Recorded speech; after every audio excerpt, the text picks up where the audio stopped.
Hello, my name is Pamela Clark, and I'm the founder and director of the New Heights Educational Group Resource and Literacy Center. We're located here in Northwest Ohio in Defiance, and we serve all of Ohio and beyond, though. The passion for education started with me years ago, and I started to homeschool my boys. And I was a homeschool mom for 13 years. And kind of in the midst of that, I became a charter school consortium leader at the request of the director of the school. And by the time I left that school, I had served 120 families, which included many that needed help with IEPs and setting up computers to helping them with the curriculum and learning more about how to teach their families. And it kind of spanned everything you can imagine within that school, all the different topics and the needs. I planned field trips with them. We did sporting events and a lot of things. I started a lot of programs for the charter school. Getting back to the IEP department, their IEP department was really not very professional, and they weren't trained very well. And myself, along with the Ability Center, helped train that IEP department in the hopes of bettering my children's education, which they had some special needs. But then that,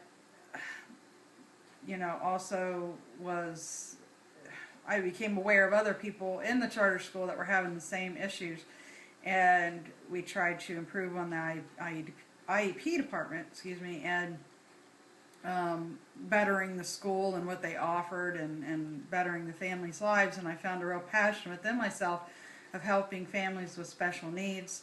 And by the time we left the charter school, and I will say, because like I said, I was a homeschool mom for 13 years, and my kids were in the charter school, but I kept complete control over their education and what they were learning, and I was their main teacher. I never turned them over, in a sense, to the charter school. It was kind of different than some of the charter schools that are there now. This was sort of towards the beginning of when charter schools were really getting popular, and that's why I feel like I really taught them for 13 years as a homeschool mom. And I looked at myself as that, even though they were, I know charter schools are not, home schools, they're actually public schools, but I stayed the central teacher for them. And anyways, once I had decided to leave the charter school and go back to regular homeschooling, I had some decisions to make because of everything that I started for the charter school was in my name. And I sat down with 3 other moms on June 1st, 2006 to discuss what would become of the group that we had formed. We were doing field trips and just different activities together. And myself and Margaret Spangler and Pat Carr, who were all customers of mine at one time in the charter school, and they were the most active and the most interested in improving education in Northwest Ohio and for their children and other people's children. We all sat down in an online meeting, chat room, and we started to discuss, will we have a group just for homeschoolers? Will we have a group for everyone? Because by the time I left the charter school, word had gotten out that I helped people in many different ways. So public school kids were coming to me for advice, or their parents were. Homeschoolers were sending anybody that were interested in charter schools to me because they didn't want to deal with those families that were going into charter school. And then, of course, I had a passion for homeschooling, and I had, the homeschool families that I had a relationship with them, So, but what was the most important to me was the fact that all children deserve a fair and equal education, and I truly believe that. And I never seen all the lines that other people have drawn in the sand saying homeschool groups should stay with homeschool groups, charter school families should stay with the charter school family, and create their own little groups or whatever, their consortiums. And then the public schools, of course, the homeschoolers don't want anything to do with them. And public school families are usually told, that homeschooling's bad or they're not sociable or whatever the reasons. And so there's all these lines drawn in between all these kids of not conversing with each other. And I never seen the lines. I just seen that there was something that was not fair in education. Kids were not getting the services they needed. Families were often lied to and misled on their rights, and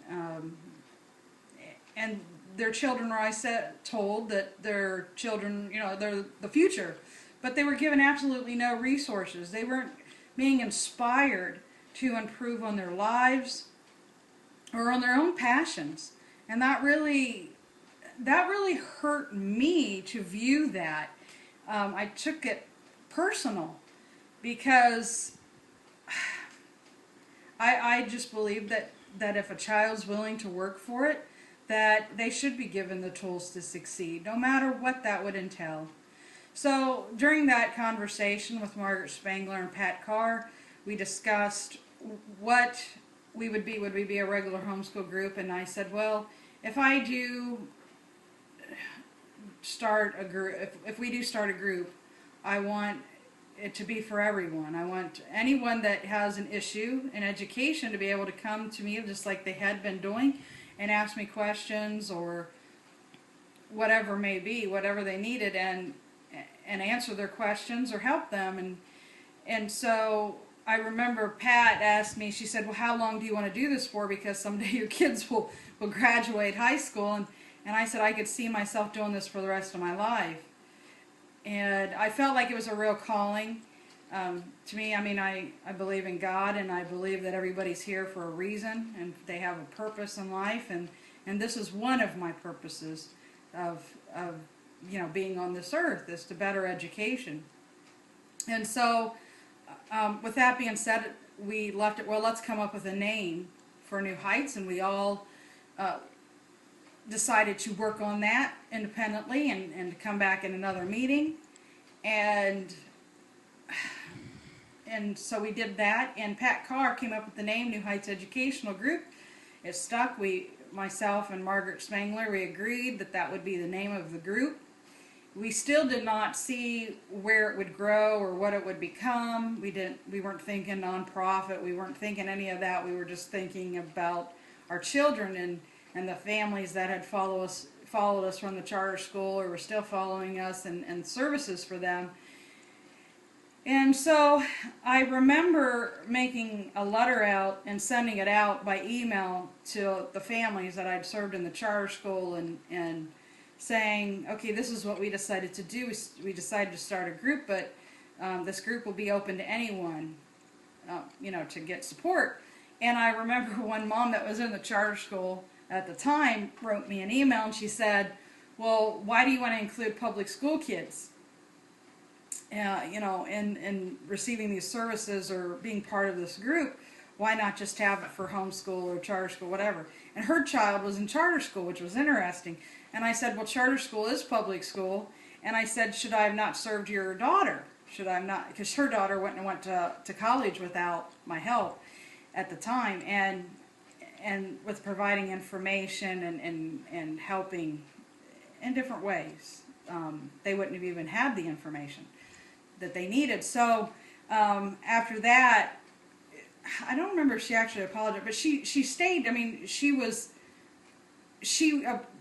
understood what I was trying to do, and she didn't question me again.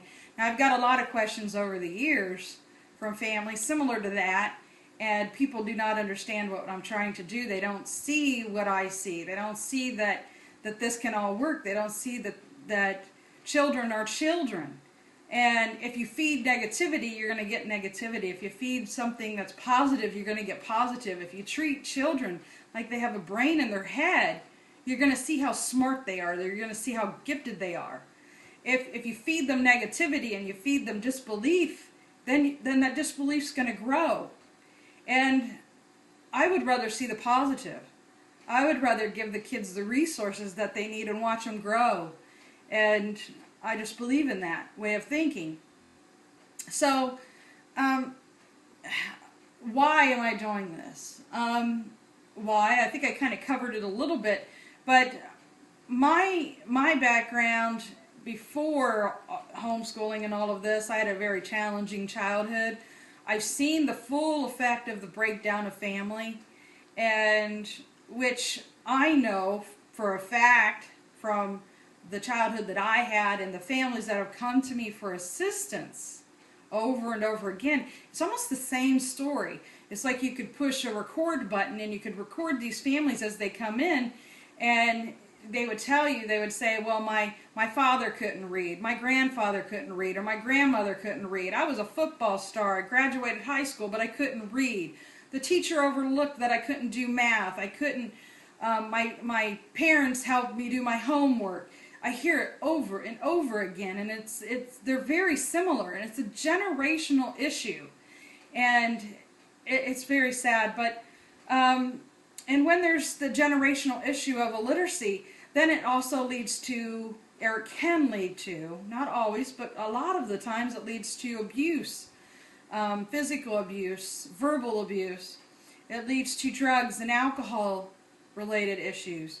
And then you see the breakdown of the family. And in general, you see the breakdown of the society then that you're living in, which we're viewing now. Anyone that has eyes can see that. Where, and you know, something else that's very interesting to me that I just want to touch on a little bit is people are always saying, well, why do kids go and shoot up schools? We don't understand. And not that I'm saying that's okay, because it's not. That's terrible. But I can see why it happens. I just covered why it happens. You tell a kid long enough that they come from an ape. You tell them that, yes, you're our future, but you give them no resources. You feed that negative. You overlook when they cry for your help and your attention. And where do you think it's going to lead? They stop caring about their self. They stop caring about if they're going to succeed. They lose all hope in themselves. Do you think they're going to care about going and hurting other people when they don't even care to live themselves? And we wonder why we lose our kids. I can tell you why we lose our kids. I think I just did. So that is why we're doing what we do. We try to provide a fair and equal education for any child that's willing